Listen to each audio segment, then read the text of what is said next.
Hi, it's Matt from Sagebrush Coffee, and I'm here to talk about the honey processing method. I've talked about this a little bit on some other videos where coffee is a seed. It's the seed to a coffee cherry, which grows on trees.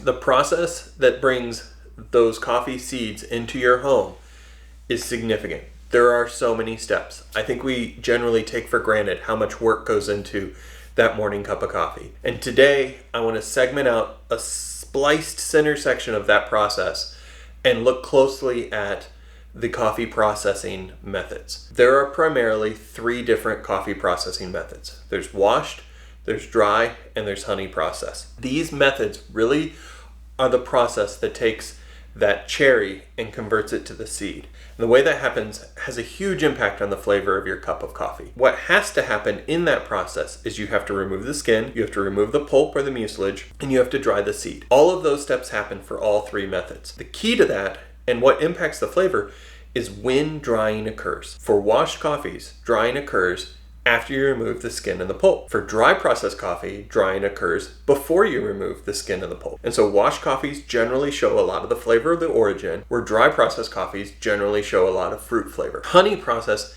happens in between, and that's really what I want to dig into today. And so let's look a little bit closer at the honey process of coffee processing. As we look at honey process, think about it this way. You have to remove skin, pulp, and dry the beans. The honey process first starts by removing the skin. Then it goes and takes that mucilage covered seed and puts it out on drying bed. And depending on the process, you'll hear yellow honey, red honey, black honey.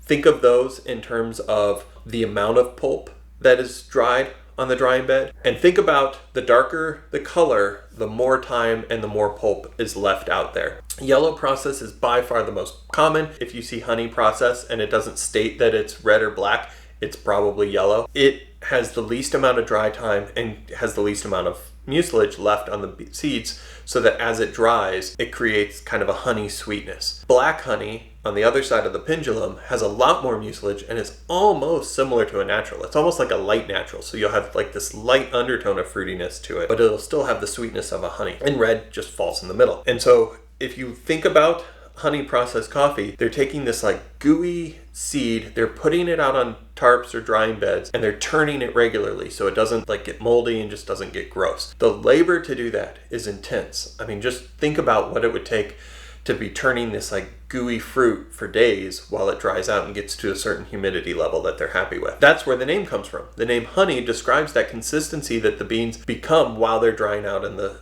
tarps. They are like honey. And then they take those out, they take that gooey mess, put it through the coffee washing system, and out comes your coffee seeds that end up in our coffee shop. It is no secret that my favorite coffees are dry process Ethiopians. However, honey coffees are the most unique. I can't even begin to describe how sweet a honey processed coffee is. If you've never had one, go get one. It's the sweetest cup of coffee you'll have without sugar. Jenna, my wife, it is by far her favorite. Every time I blind give her a cup of honey processed coffee, she's like, that was good coffee this morning. Honey process is labor intensive, probably the most expensive, definitely the most rare, and just super unique and good. At Sagebrush, we love to keep honey processed coffees on rotation. I think for like 2 weeks last year, we missed having a honey because there was some overlap. But right now, we've got 2 new ones that are coming out that are awesome. We hope to keep them for quite a while. There's a Colombian, there's an El Salvador. We usually have a Costa Rican available. Just keep your eye out. You can filter on honey processed coffees. It's worth checking out at Sagebrush. It's worth getting that unique flavor. I would even recommend contrasting them. So buy a honey process and buy a washed coffee. Taste them next to each other so you can see the difference. It will blow your mind. Honey processes are just really, really cool. And it's really one of the reasons I like to say that Sagebrush coffee doesn't really have a huge impact on the flavor. Our job is to put on display what the farmers are doing and the producers are doing at origin. The work that they put into making a honey processed coffee is so much more work compared to what it takes for us to roast coffee. Our job is to find the best coffees we can in the world and then put on display the hard work that the producers did. And I think honey coffee is the best way to do that. It's the best way to see the hard work that's coming from origin. And so if you want to see that, I highly recommend picking up a honey processed coffee. Thanks for watching. If this information was useful to you, like, subscribe, ask for notifications. We would love to keep putting these videos out, and I want to keep doing this as much as possible, and so your feedback is really helpful. Thanks.